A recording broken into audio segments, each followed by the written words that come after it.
udah berkerumun semua orang, keluarga saya, orang kampung situ udah matanya merah semua. Karena apa? Saking sakit hati mungkin. Karena jujur saya dulu orang yang sekolah di pesantren, pakaian saya itu bercadar, pakaian saya itu memang tertutup semua, dan saya menjadi orang yang betul-betul kemarin tuh menjadi orang fanatik benar dengan keyakinan saya yang lama. Kok tiba-tiba gitu kan, kok bisa berpindah gitu. Hal yang bagi mereka itu mustahil. Tapi memang waktu itu emang sampai sampai kakak saya, sorry, kakak papa saya bilang kayak gini, kalau kamu nggak kembali lagi, saya ketemu di jalan saya potong dua. Shalom saudara-saudara yang dikasihi Tuhan, jumpa kembali di channel YouTube saya, dan pada kesempatan ini kembali lagi saya hadir untuk menjumpai Bapak Ibu sekalian. Apa kabar? Saya terus berharap saudara tetap dalam keadaan sehat, terus diberkati Tuhan, damai sejahtera sukacita di dalam Yesus Kristus. Dan pada kesempatan ini saudara-saudara, kembali lagi saya mengajak kita untuk bersama-sama mendengarkan satu kesaksian part 2, yaitu kesaksian dari muslimah yang berasal dari Gorontalo yang menerima Kristus sebagai Tuhan dan Juru Selamat. Yang mana ibu ini seorang yang tamat pesantren dan juga ia bercadar. Nah, kalau bercadar saudara-saudara sudah pasti itu adalah muslimah yang sangat fanatik sekali. Nah, dan selanjutnya ia dijamah oleh Tuhan. Ia terima Kristus sebagai Tuhan dan Juru Selamat, dan saat ini saudara-saudara ia sedang melayani di gereja, dan tentunya di dalam pelayanannya berlika-liku perjalanan hidupnya, ada banyak tantangan persoalan yang ia alami, tetapi tetap ia beriman, ia tetap konsisten percaya kepada Kristus, dan ia mempercayai bahwa ia sudah diselamatkan oleh Tuhan sehingga tidak ada lagi sesuatu yang akan menggoyahkan imannya. Kita dengarkan video lengkapnya berikut ini.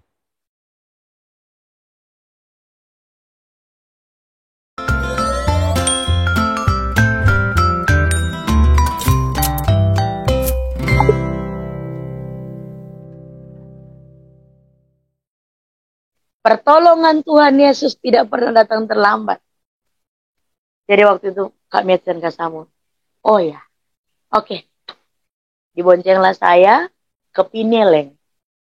Di situ saya dengan kasih Kristus yang ada padanya, Kak Mechen ini belikan saya alat mandi dan semuanya, kan memang saya nggak bawa apa-apa. Dan tahu nggak teman-teman, waktu ketika saya memutuskan untuk ke Manado itu, dengar kabar bahwa saya dicari-cari sama keluarga saya. Sampai tiba saat itu saya minta pertolongan ke salah satu organisasi gereja, minta perlindungan biar saya bisa bertempat di gereja mereka. Gitu, biasa kan kalau ada di gereja itu ada pastori atau ada tempat untuk nginap buat tamu gitu kan, saya minta tolong. Dan waktu itu saya bilang kalau bisa saya kerja tukang ngepel pun di sini saya mau gitu.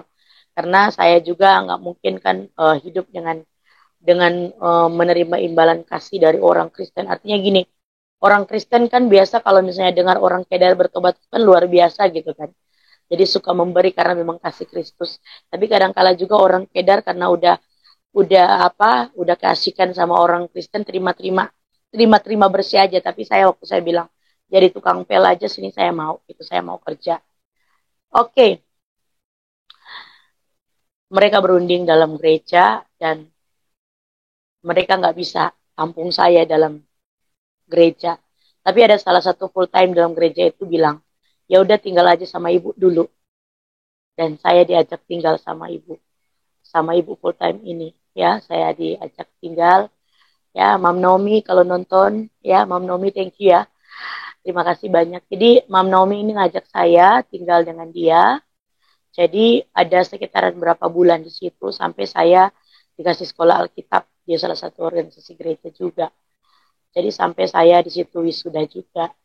Dan saya berterima kasih banyak buat Mam Nomi ya. Jadi ketika saya tinggal di situ, saya baca firman Tuhan.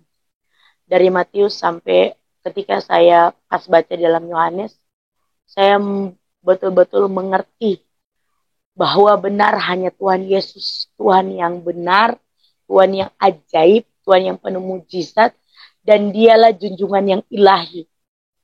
Di Yohanes saya temui. Dan setiap kali saya uh, baca firman Tuhan, saya suka sering nanya ke Mam Naomi. Jadi kata Mam gini, ketika saya, Ian, kamu tuh ketika saya masuk kamar, kamu nanya. Keluar kamar juga kamu nanya. Lama-lama yang pintar kamu ya daripada Mam Naomi. Karena Mam Naomi kan seorang pendeta. Saya bilang ya enggak juga. Saya memang orang suka nanya. Dan saya menjadi pelaku firman gitu. Dan ketika saya merasa saya sudah cukup lama di situ. Sering ya Mam Naomi sering kasih saya uang persembahan untuk ke gereja. Uang persembahan ketika selesai kita belajar, mengajar di sekolah Alkitab ini. Saya merasa bahwa saya nggak bisa terus-terusan bergantung kepada orang, ya kan? Dan akhirnya saya memutuskan untuk pindah, untuk ngekos gitu. Tapi sebelum saya ngekos, saya jualan dulu. Saya ambil apa namanya? Saya ambil kue-kue yang harganya 1.500 gitu kan. Saya ambil yang harga 1.500, kemudian saya jual lagi ke teman-teman 2.000. Adakannya yang 1.000, saya jual 2.000, jadi untungnya satu bungkus itu ada 1.000, ada 500 gitu kan. Jadi saya kumpulin dulu uang gitu kan. Jadi saya keluar masuk gereja untuk jualan gitu. Dan ketika saya pikir-pikir flashback lagi, saya dulu orang yang nggak mau kayak gitu. Tapi ya bukan karena keadaan, tetapi saya percaya ini didikan dari Tuhan. Jadi saya masuk dari gereja ke gereja untuk jualan ke teman-teman saya, jualan kue, snack-snack kecil ya. Dan saya memutuskan untuk Mam, terima kasih banyak dan semuanya saya ucapkan terima kasih, bersyukur kepada Tuhan. Saya mau pindah aja gitu karena saya nggak mungkin kan gitu kan selalu bergantung sama Mam Naomi gitu kan. Dan dia bilang oke, silakan gitu. Jadi saya dapat berkat, ada pakaian-pakaian dan semuanya. Jadi saya bawa. Dan saya waktu itu kos pertama itu di Sario, ya, di Sario. Nah, gini nih ceritanya ya. Uh, sama kenalan saya namanya Kak Indri, dia lagi sakit ya, kanker, dan sembari saya temani dia untuk melayani dia, untuk temanin dia berobat dan semuanya. Jadi saya bilang saya mau ngekos aja sama Kak Indri. Jadi kita kong kali kong ya kayak gitu. Jadi kayak dia setengah saya setengah gitu. Tapi bat tempat dulu. Jadi istilahnya orang mana bilang bat tempat dulu baru bayar. Jadi tempatin dulu tempatnya, baru habis itu bayar kosannya. Bulan pertama lolos nih teman-teman ya, bayar. Bulan kedua nggak bisa bayar, diusir lah. Diusir lah saya dari kos gitu. Akhirnya saya pindah lagi. Saya pindah ke kos yang ada di Jalan Kembang. Ya, Jalan Kembang waktu itu nggak jauh sama Mam Carol ya. Mam Carol, hai kalau lagi nonton. Mam Carol juga ini adalah salah satu orang tua buat saya, adalah orang tua yang selalu memperhatikan saya selama di kos, sering kasih makan ya selama saya di kos. Saat saya sakit juga, ketika saya sakit juga dia yang ngurusin, dia lihat-lihat aja ke kos, dia yang ngobatin juga gitu. Jadi kemudian di kos itu yang namanya kita di kos makan apa adanya ya. Jadi lapar ya, nggak makan ya gitu. Nah di kos itu bayar gitu. Belum tempatin dulu baru bayar. Dan akhirnya saya nggak bisa bayar, keluar lagi dari kos itu, kembali lagi ke kos yang satunya lagi, ke kos yang satu. Jadi sebelum ke kos yang di Wanea ini ya, sebelum itu saya belum dapat. Jadi sebelum ke kos yang satu ini saya ya belum dapat tempat kosan ini. Saya tidur di halte dengan tumpukan baju saya, tidur. Dan ada salah satu bapak yang suka parkir-parkir di halte, di samping halte itu ada apotek ya. Jadi saya tidur di halte situ, dan puji Tuhannya Bapak ini baik sekali, dia jagain, artinya karena saya seorang perempuan, jadi tidurlah di situ sampai saya dapetin kos yang di lorong tempat halte saya tidur itu. Dan ternyata di situ kosan itu murah, iya. Tapi yang nggak nyamannya adalah di situ banyak orang yang minum minuman keras. Dari pagi sampai subuh mereka main kartu. Dan eh, waktu mereka nggak ada, satu hari mereka nggak ada, saya subuh itu langsung bangun duduk di tempat mereka main kartu itu baca firman.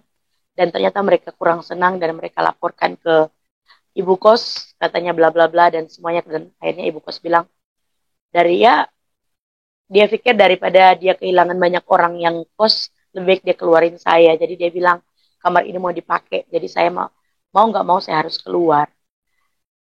Dan ya itulah, saya dari kos ke kos pindah dan endingnya saya eh, ketika saya bertemu salah satu organisasi gereja, kemudian saya bukan burnout, tapi saya membiasakan diri dengan organisasi gereja ini sampai sekali waktu saya ikut pelayanan dan akhirnya saya kecelakaan.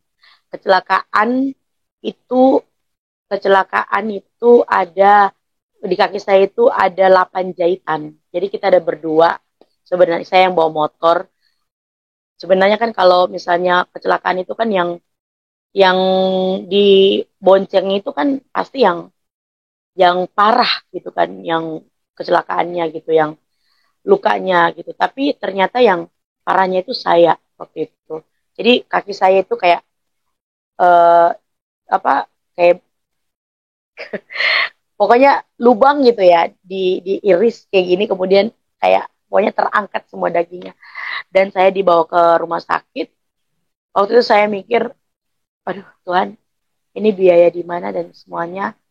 Sampai waktu itu saya bilang, oh saya harus harus dapat dana dari mana gitu kan untuk ngobatin kaki saya. Dan puji Tuhannya, waktu saya dibawa ke rumah sakit, emang yang nabrak kita ini, mobil ini nggak tanggung jawab juga waktu itu. Sampai ya saya dibawa di rumah sakit, nggak ada, menurut saya memang waktu itu, kayaknya saya nggak dapat perawatan gitu. Tapi puji Tuhannya yang teman saya boncengin ini, itu dia yang bayar semuanya. Tapi saya bilang sekali waktu kalau nanti saya punya berkat lebih, saya bakalan uh, menggantikan semuanya. Jadi gitu. Kemudian pulanglah saya di rumah teman saya itu, karena memang kita berdua kecelakaan dan dia juga nggak ada masa kita saling rawat merawat gitu. Akhirnya saya telepon salah satu masih orang tua juga di Bitung yang saya temui di salah satu organisasi gereja.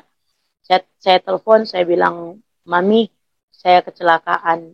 Nah, dia panik gitu. Akhirnya dari Bitung, ya, Mami, terus saya lupa Mami ini dari Galela, ya. Jadi, dia bawa mobil ke Manado dari Bitung. Diambil saya, dijemput, kemudian saya dirawat di rumahnya. Saya dirawat di rumahnya dan saya bilang, benar Tuhan, saya nggak kos lagi. Tapi kok nempatin rumah orang, kok saya dalam keadaan sakit gitu. Pakailah jalan Tuhan. Sampai sekali waktu ya, di dalam rumah itu pun saya udah nggak enak gitu kan. Masa saya cuman dirawat gitu. Dirawat-rawat terus, saya nggak kerja dan semuanya. Dan akhirnya saya bilang ke Mami gitu. Saya bilang, Mami, saya mau ke rumah sakit Manembo-Nembo di Bitung. Mau ngapain? Saya bilang, saya mau menginjil. Kamu masih sakit? Enggak, saya bilang saya mau menginjil. Gitu. Saya bilang, nggak apa-apa, saya udah bisa jalan memang waktu itu saya masih pakai tongkat karena memang kaki sebelah kiri ini memang parah sakitnya gitu. Sampai saya di rumah sakit Manembo-Nembo, itu 2017 itu, eh saya nginjil, saya nggak tahu itu kalau dokter. Saya nginjil, kemudian dia tanya kaki saya, ternyata dia dia dia perhatikan kaki saya bilang iya saya kecelakaan. Saya nggak tahu ini ya, saya nggak tahu kalau dia dokter. Dia bilang boleh ikut saya. Saya bilang oke, saya ikut Bapak. Ternyata dia masuk dalam satu ruangan yang ruangan itu ruangan bedah ya. Dan saya baru tahu semua suster say hi atau hormat ke beliau dan saya bilang, oh ternyata dokter gitu. Akhirnya dia bilang begini, boleh saya lihat kakinya? Saya bilang boleh. Ternyata kaki saya itu di atasnya itu kulitnya udah mati gitu. Jadi walaupun dibubuhi obat, diperban, ternyata dia nggak masuk sampai dalam, dalamnya busuk. Ternyata ya itu yang membuat kaki saya nggak pernah sembuh gitu, udah beberapa bulan. Akhirnya sama si dokter ini disemprot lah pakai cairan apa sampai kram kaki saya, diiris lagi gitu, dibikin luka baru lagi, kemudian diobatin. Dan puji nama Tuhan, pembiayaannya itu gratis dari sama dokter. Saya bilang Tuhan ajaib dan semua suster yang di situ saya bersaksi dan saya ajak semua mereka untuk benar-benar karena memang waktu itu semua yang dalam itu adalah Kristen. Saya mengajak mereka benar-benar memang harus setia kepada Tuhan. Sebab saya dari Muslim, saya dari Kedar memperjuangkan iman saya dan semua-semuanya dengan penderitaan yang memang menurut saya di luar dari logika saya, kok bisa saya menghadapi semua ini. Tapi saya bilang saya tidak pernah menyerah. Dan ketika saya balik ke rumah agak membaik dan sudah agak membaik, saya bilang, saya putuskan kepada Mami, Mi, saya harus balik ke Manado. Kamu mau bertempat di mana? Saya bilang, sudah ada teman gitu. Jadi saya hubungi teman saya dan akhirnya eh, balik lagi, ya balik lagi saya bakos, ngekos lagi, mana tuh bilang bakos, jadi ngekos lagi dan sakit waktu itu saya, mungkin karena pengaruh luka atau gimana itu demam tinggi gitu ya, demam tinggi dan akhirnya teman saya ada Kak Lia, ya Kak Lia sama Om Botak, Kak Mirjat ya, ya Hai kalau lagi nonton, maaf saya belum bisa bertemu dengan Kak Mirjat dan juga Kak Lia. Jadi Kak Mirjat dan juga Kak Lia ini ngajak saya di kos-kosan mereka, tapi mereka punya kos waktu itu dan di atas itu mereka bikin menara doa. Jadi saya ditempatin menara doa. Kemudian dengan sakitnya saya itu ada Kak Karol juga ya, Karol. Karol, saya hai Karol ya. Karol puji Tuhan baik ya Karol ya. Karol ini um, uh, dia pelayanan sahabat orang sakit.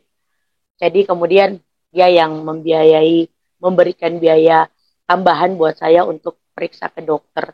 Ternyata ketika saya periksa saya eh, karena di jalan-jalan terus ya masuk dingin, kemudian tipes gitu kan. Jadi kemudian pengaruh luka juga di kaki dan akhirnya saya eh, diberikan obat, kemudian nggak disuntik, cuma diperiksa, kemudian diberikan resep dari dokter. Ya, berjalannya waktu sampai saya uh, berdoa kepada Tuhan, saya bilang, Tuhan, buat apa saya ada di dalam kekristenan? Ngapain saya bisa semenderita ini? Untuk apa ya Tuhan? Gitu kan. Sampai suatu saat saya baca firman Tuhan. Berulang-ulang kali saya temui firman Tuhan yang mengatakan bahwa kita itu harus memuridkan segala bangsa. Jadi pergi dan jadikanlah seluruh bangsa muridku. Baptislah mereka dalam nama Bapa, Putra, dan Roh Kudus. Ya, dan ajarkanlah mereka, dan aku akan menyertai engkau senantiasa sampai pada akhir zaman. Ulang-ulang amanat agung ini masuk dalam pikiran saya. Oke. Dan dalam perjalanan kehidupan selama 2016 ke 2017, saya bertobat sudah mau 1 tahun. Saya bertemu dengan orang Kedar. Bahkan pertama kali saya ke Manado dalam mobil, bahkan saya bersaksi untuk orang Kedar. Panggilan saya adalah menyelamatkan orang-orang, saudara-saudara saya, untuk menerima Tuhan Yesus sebagai penjuru selamat saya. Sampai suatu saat saya ikut dalam misi penginjilan ke salah satu daerah Aceh, ke Sabang, ke Medan. Medannya di Langkat juga. Dan puji nama Tuhan, banyak jiwa dimenangkan. Saya percaya mengikut Tuhan itu Gak gampang. Ngeri-ngeri sedap gitu. Pencobaan iya, penderitaan iya. Tetapi itulah harga yang kita akan bayar. Sebelum kita akan menuai jiwa-jiwa. Jadi ketika saya mengikut Tuhan, dari banyak sekali penderitaan yang saya rasakan, saya mengerti bahwa ajaran dan juga didikan itu adalah dua hal yang tidak bisa dipisahkan. Ketika saya sudah diajarkan dengan firman Tuhan, saya pasti dididik oleh Tuhan. Ketika saya sudah diajarkan oleh satu ayat firman Tuhan, marilah kepadaku yang letih lesu dan berbeban berat. Ya, ketika dia firman itu bicara seperti itu, Tuhan tahu saya dalam keadaan letih, lesu dan lelah. Tapi Tuhan bilang, marilah kepadaku. Ya, jadi setiap kali apa firman Tuhan, apa yang Tuhan beri kepada saya, Tuhan akan didik firman ini dan menjadikan saya sebagai pelaku firman ini. Ketika saya mencari Tuhan, ketika saya mendapatkan Tuhan, terjadilah pencobaan dan penderitaan yang saya rasakan. Dan sampai suatu saat, ketika saya banyak memenangkan jiwa, di 2017, 2018, saya cuma mau bilang, jiwa yang saya menangkan adalah milik Tuhan.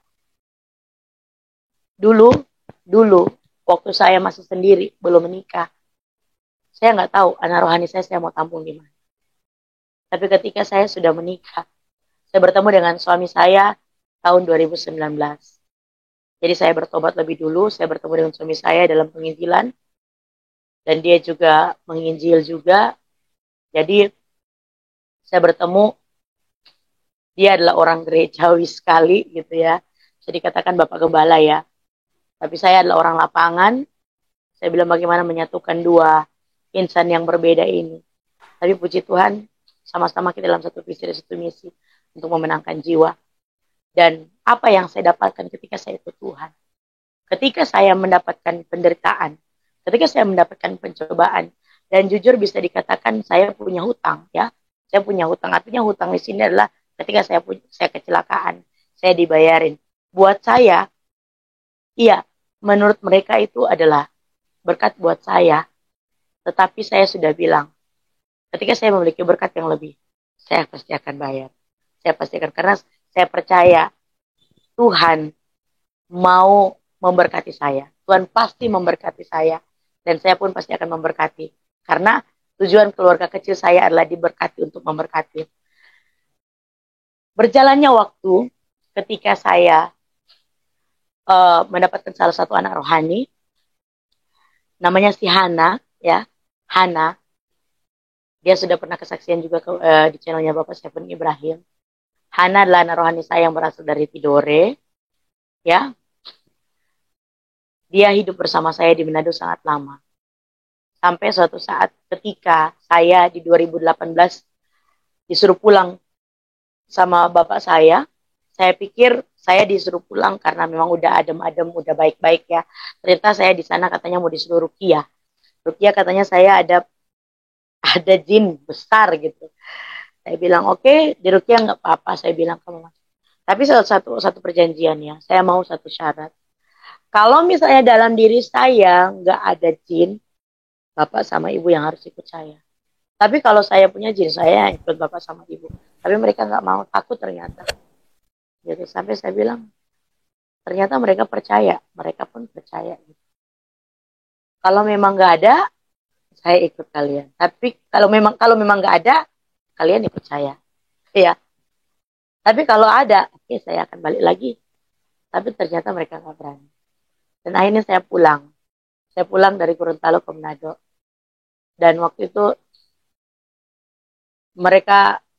saya sempat bikin satu surat yang menyatakan bahwa saya nggak akan punya satu peser pun warisan dari keluarga saya, dari orang tua saya, dan saya mau orang tua saya tanda tangan, gitu. Apapun itu dari orang tua saya, gitu. Saya nggak akan dapatkan. Tetapi nggak mau juga ternyata. Dan saya balik ke Saya balik ke Manado. Saya bertempat di satu yayasan, dan di situ teman saya, ya Kak Mei, Mei Kelebene, hai kalau nonton. Kak Mei, terima kasih udah nampung saya juga ya. Baik angin ikut Tuhan itu, rumah saya banyak ya teman-teman. Jadi Kak Mei nampung saya juga sama anak rohani saya si Hana, lama di situ. Dan saya waktu itu ada usaha bunga krikil, bunga akrilik gitu. Bunga akrilik, saya usaha bunga akrilik. Dan dari hasil penjualan saya beri, saya memberkati anak-anak rohani saya yang sudah dimenangkan, dan juga membayar uh, uang sewa tinggal saya sama anak rohani saya di situ. Dan kemudian jadi kita di situ sewa, kemudian udah sekaligus makan ya di situ. Jadi setelah di situ kita udah nggak bisa bayar uang sewa, ya saya telepon Kak Michael Bintang. Kak Michael Bintang ini ketemu di salah satu persekutuan doa dengan saya. Ya Kak Michael Bintang, kalau nonton, hai, terima kasih untuk segala kebaikan, dan bahkan sampai saat ini sebentar saya akan saksikan berkat Tuhan yang melimpah yang Tuhan berikan kepada saya. Jadi saya pergi, waktu itu yang ngangkut barang-barang saya dengan mobil pick up itu Kak Jari Lapian ya. Ya, hai ya Kak Jari Lapian, thank you untuk udah anterin saya sama rohani saya ke Pak Michael. Jadi ketika saya sampai di rumah Pak Michael, saya ditampung lagi di rumah Pak Michael, dan rumah ini adalah rumah yang paling lama saya tinggali. Hampir ya, sekitar 6 bulan, 7 bulan lah di situ. Saya di situ banyak belajar dengan kehidupan Pak Michael Bintang, dengan segala sesuatu, pengajaran karakter Tuhan. Mereka yang setiap bangun pagi, keluarga kecil mereka ini dengan 4 orang anak ini, setiap paginya mereka membangun mesbah. Dan saya bilang, Tuhan Yesus, dahsyatnya engkau izinkan hambamu, anakmu ini tinggal di sini untuk benar-benar mendalami karakter Tuhan. Jadi ketika saya dengan anak rohani situ, tinggal di situ, saya diberi makan, kita nggak bayar sepeser pun, makan apa adanya dan semuanya, dan saya diajak pelayanan. Saya bilang, Tuhan terima kasih. Terima kasih, saya bilang, dahsyat Tuhan. Dan dari keluarga Pak Michael ini, ya ketika saya sementara tinggal dengan Pak Michael, saya bertemu dengan suami saya. Tahun 2019 bulan September kita temu, Oktober kita udah bangun hubungan, kemudian kita Desember tunangan, dan bulan Maret 2018 kita bertemu, 2019 bulan Maret kita sakramen pernikahan yang suci, yang kudus di hadapan Tuhan. Dan saya dikaruniai 1 orang anak, dan berjalannya pernikahan kita itu udah mau 3 tahun ya, dari tahun 2019, 20, udah mau 2 tahun, mau 3 tahun 2022. Dan saya sama suami saya memiliki satu usaha yang makanan online juga. Jadi saya bilang, ketika dia mau menikah dengan saya bilang, anak rohani saya bukan cuma 1, tapi anak rohani saya itu ada banyak. Ya, anak rohani saya banyak. Jadi, mampukah kamu untuk memberkati anak-anak ini? Jadi dia bilang, dia mampu, dia bersedia. Saya bilang, yang terpenting adalah kita hidup berkenan di hadapan Tuhan. Dan ketika saya menikah, kemudian mendapatkan, jadi selang beberapa bulan, dari bulan Maret, September, baru saya bisa punya anak. Jadi di usia saya yang 28 ya waktu itu, kalau nggak salah, ya 8, 29 itu saya, ya udah lahirlah Safa Valencia Agatha Lalumba, ya. Safa seorang anak perempuan, dan kita memutuskan untuk membangun satu pelayanan penginjilan. Satu pelayanan penginjilan, saya bilang ke suami saya, kita kalau mau melayani Tuhan, kita harus satu visi, satu misi. Kalau dari Tuhan nggak mungkin, kalau hal yang nggak mungkin kalau Tuhan nggak pelihara kita. Jujur ya, saya sudah nggak ada di Manado secara pribadi, keluarga saya nggak ada gitu. Jadi saya cuma bergantung penuh pada Tuhan, segala sesuatu itu hanya pada Tuhan. Dan kita membangun satu pelayanan, dan pelayanan ini kita sepakat satu visi, satu misi untuk kemuliaan nama Tuhan, untuk memenangkan banyak jiwa untuk kemuliaan nama Tuhan. Dan saya punya satu tim pelayanan untuk kemuliaan nama Tuhan juga. Dan ketika menjalani kehidupan dengan Tuhan,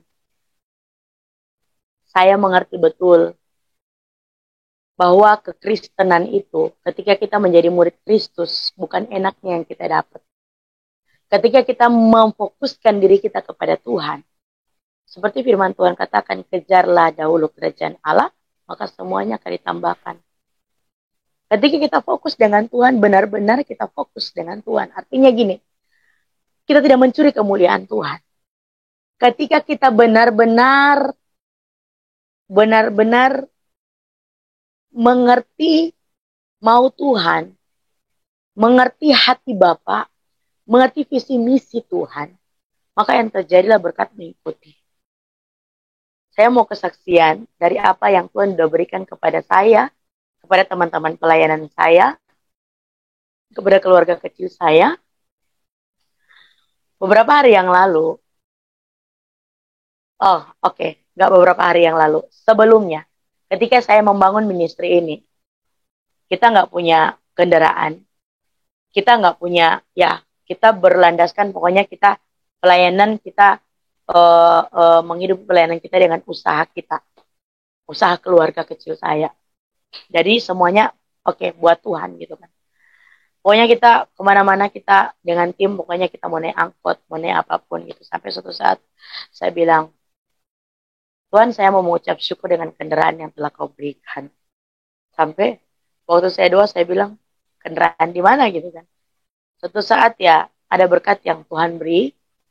Saya memberanikan diri untuk memberi masukan berkas di salah satu financial dealer ya.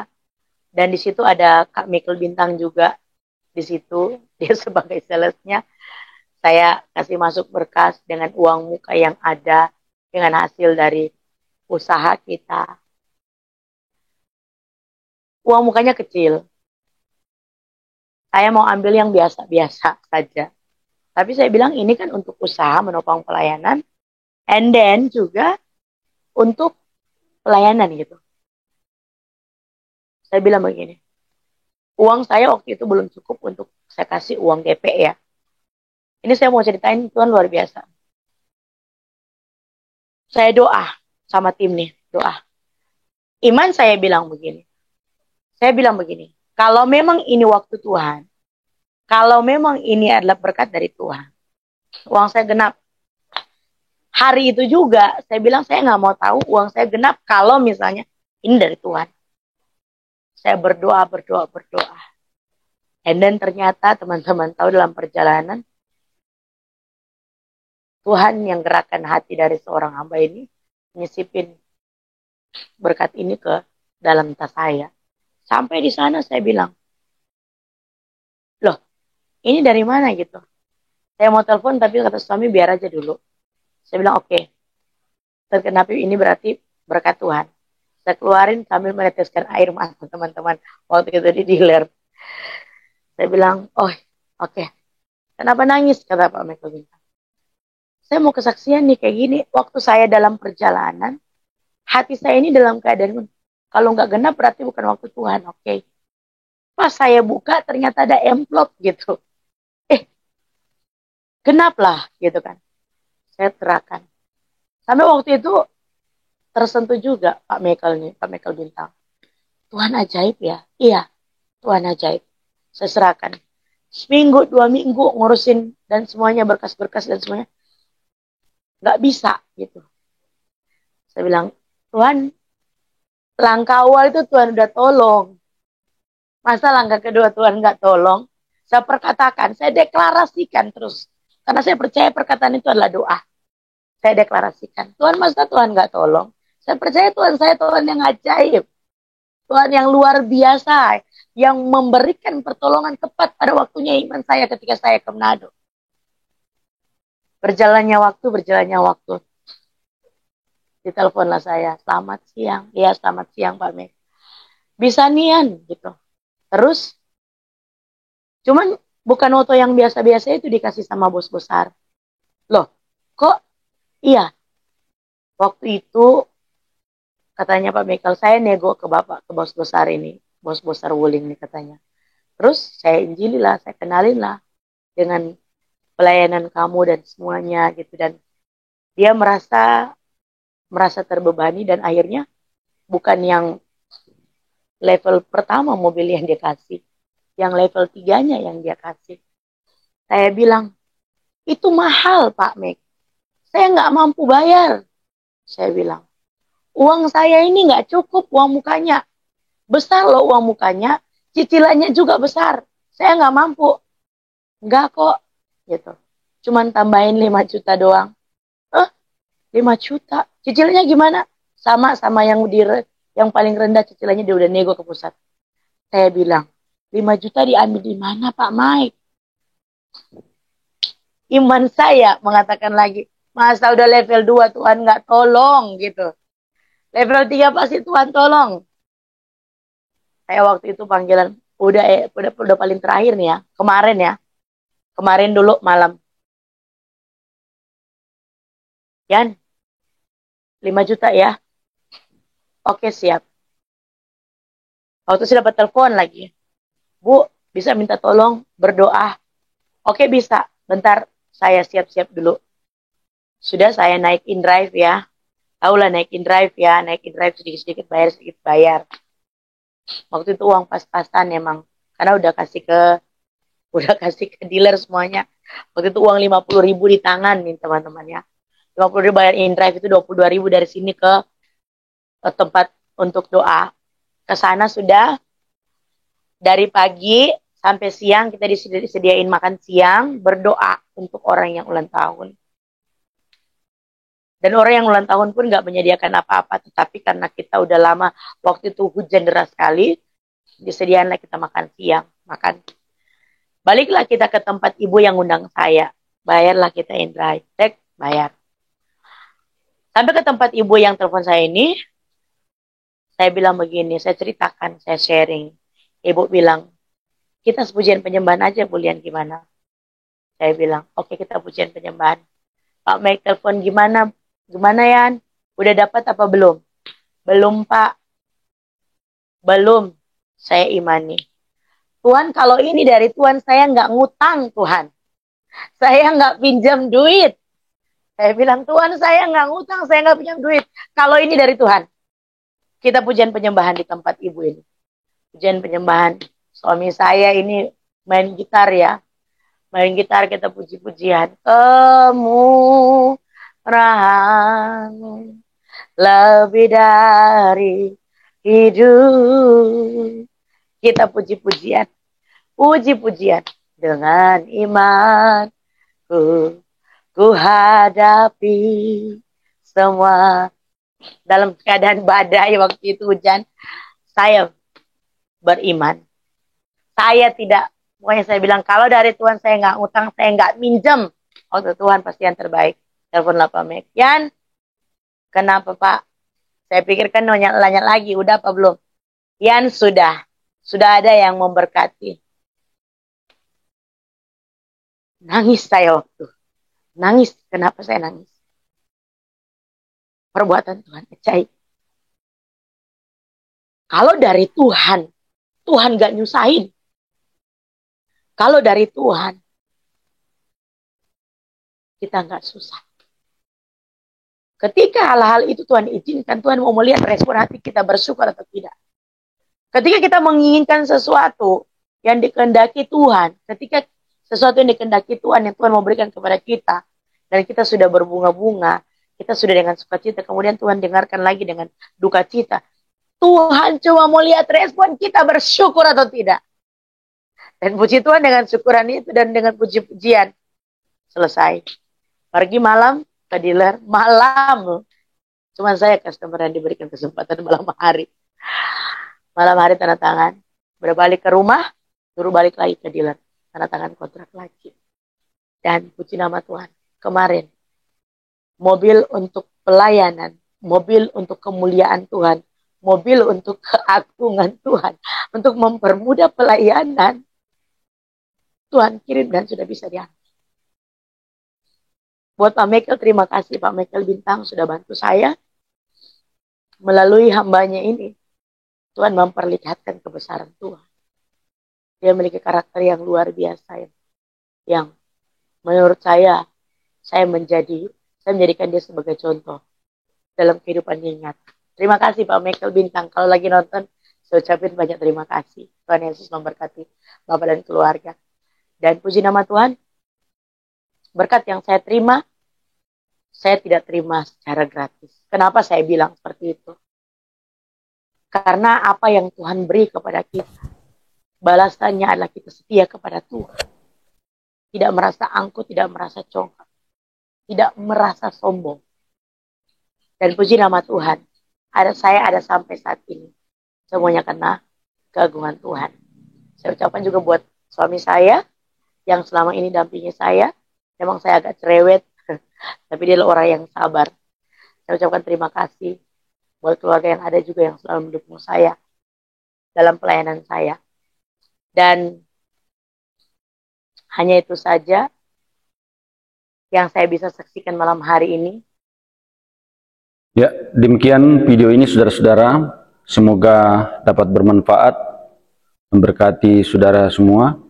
Dan jangan lupa untuk menyebarkan video ini supaya semakin banyak orang yang tahu tentang kebenaran, semakin banyak orang yang tahu tentang Yesus Kristus, siapa Yesus yang sebenarnya, dan semakin banyak jiwa yang dimenangkan, semakin banyak jiwa yang diselamatkan oleh Tuhan. Tuhan Yesus memberkati saudara sekalian.